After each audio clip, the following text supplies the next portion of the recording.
Well, hello, Dave. First off, welcome to Paraguay. For now, virtually, but just in a few Hi. days, you'll be back in the country for the third time. Thank you for returning.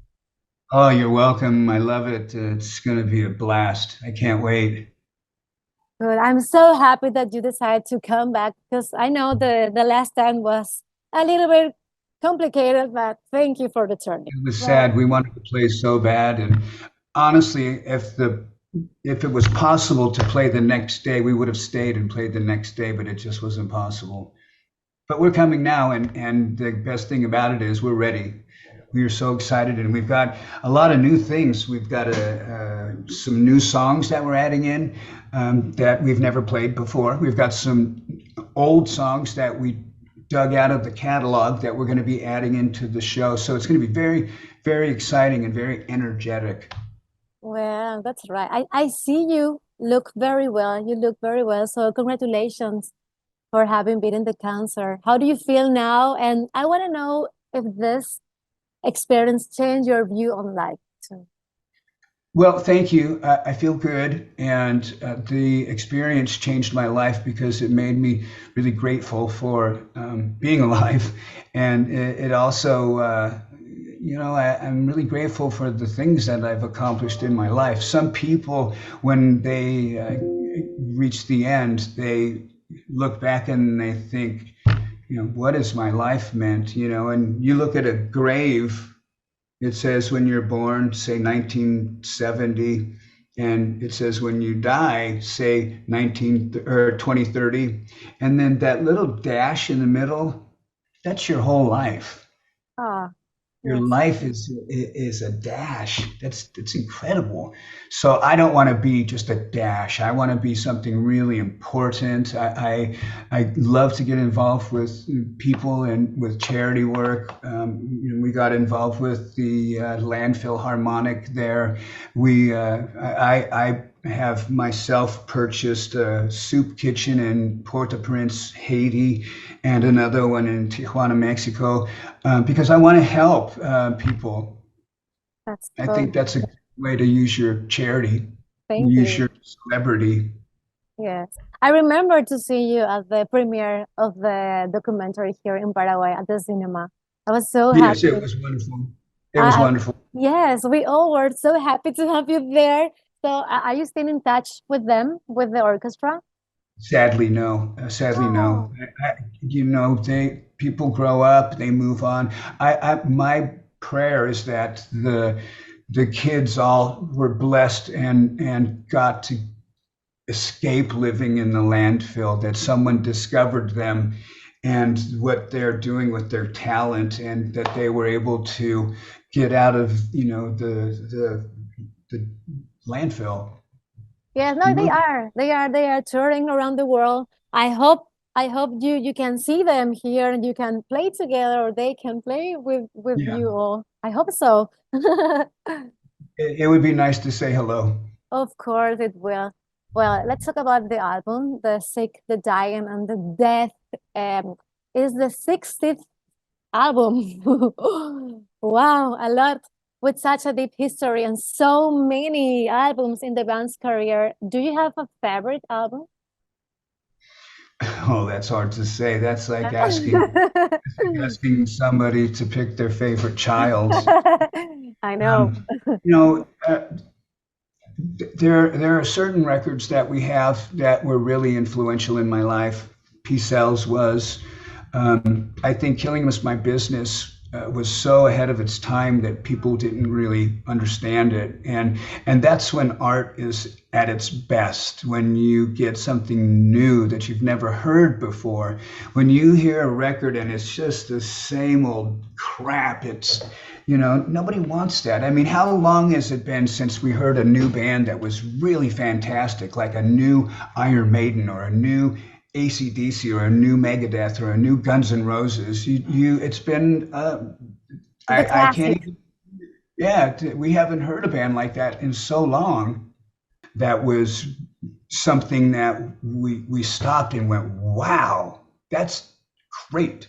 For me, I could be listening to music anywhere, but if I hear Vivaldi, after doing that thing with the San Diego Symphony, to me, Vivaldi is like the bell in Pavlov's dog. I hear summer or winter and I just stop.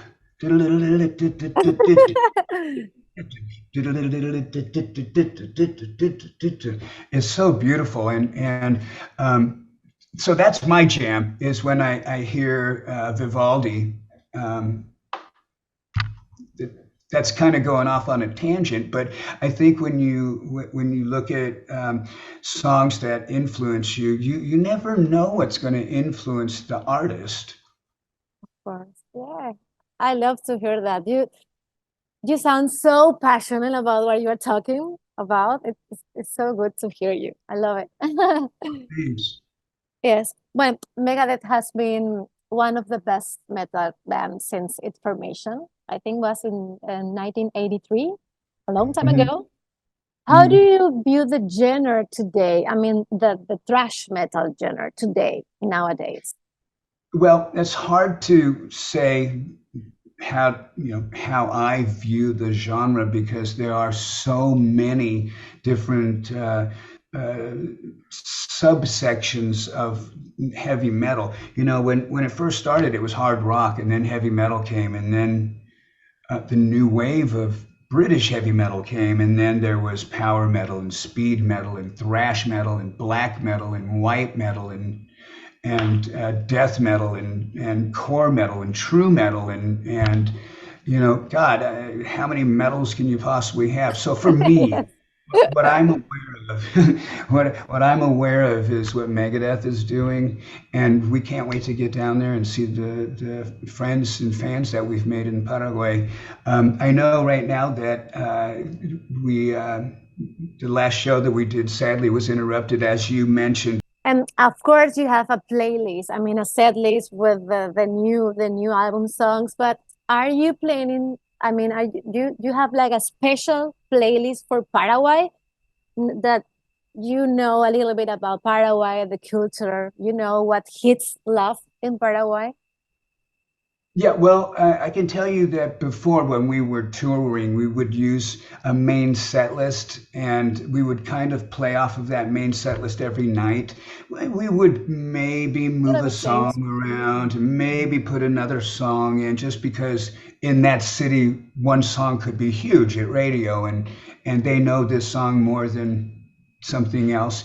But the set list was pretty much the same. This time, we have made three completely entirely different set lists because we have three shows in Buenos Aires and we have to have completely different shows when we do two or more shows.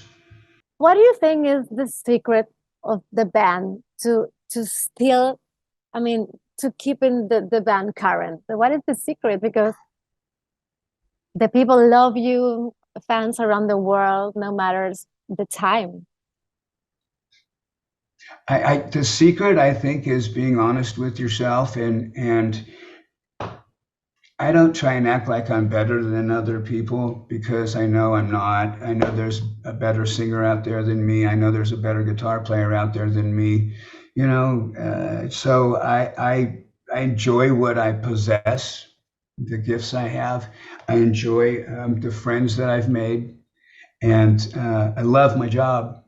So I can't wait to do it. If it was my way right now, I'd be hearing, all right, ladies and gentlemen, please raise your seats to the upright position.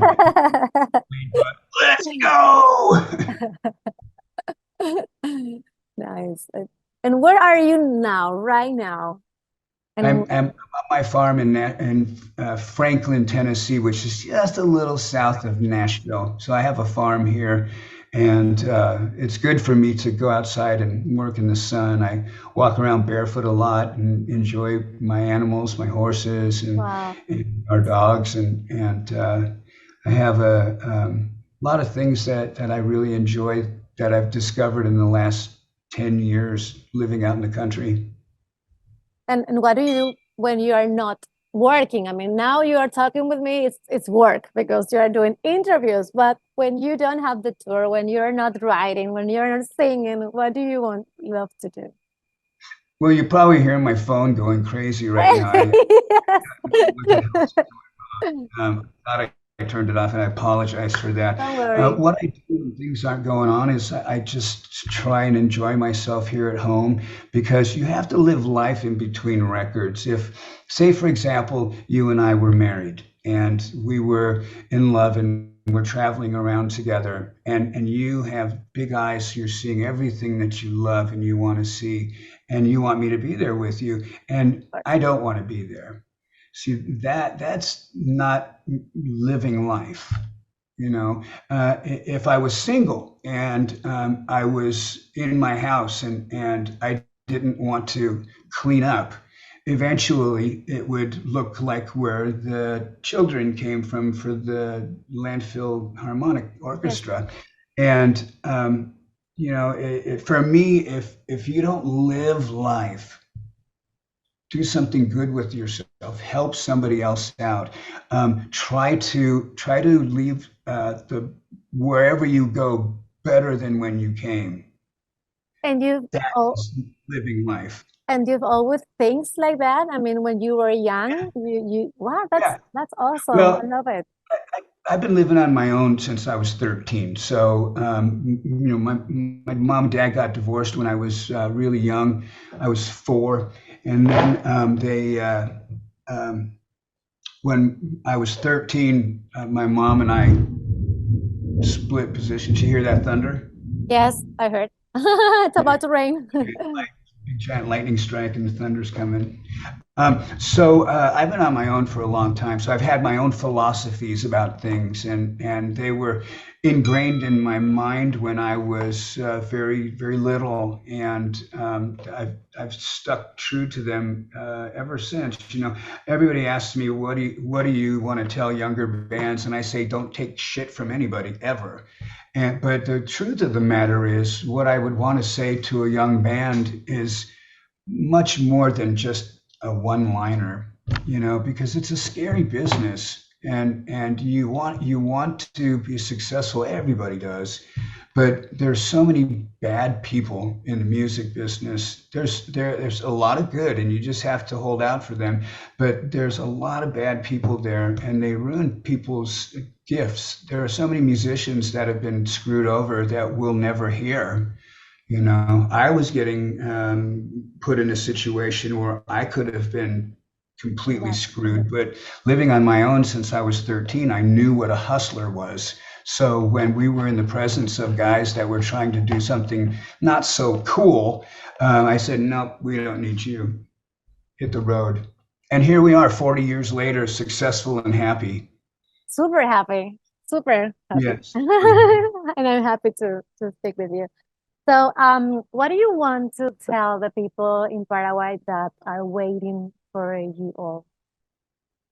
Well, we want to make up for the Mother Nature disaster when we were there last year. It wasn't a disaster, but we want to make up for that. We would have kept playing, but it was just too dangerous with the electricity and the way the Of wind course. was blowing. The rain was coming in sideways, and all of our gear got damaged. So when we were trying to get everything to work the next concert, so much stuff was ruined, and it wasn't Paraguay, it wasn't the people of Paraguay, it was the rain, it was the wind. And we have something to make up. We want to make up for that concert, for all the beautiful fans that came and showed their support and were unable to see their favorite band play because of the rain. Yes. And are you planning to stay like one day more, or you're coming right for the concert and you have to go to another concert of the tour? It usually is like that. We Oh, usually have to go right away.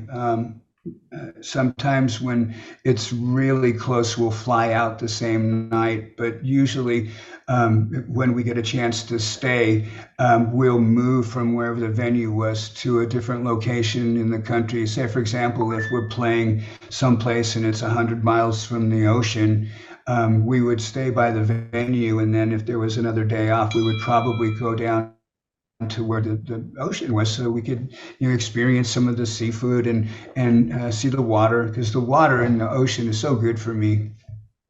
yes, it is. It's like magic. It's healing. Yeah, it's awesome. Well, thank you. Thank you very much for your Oh, you're time. It so was a welcome. pleasure talking to you. You're looking very well. I'm so happy to see you You're making me blush.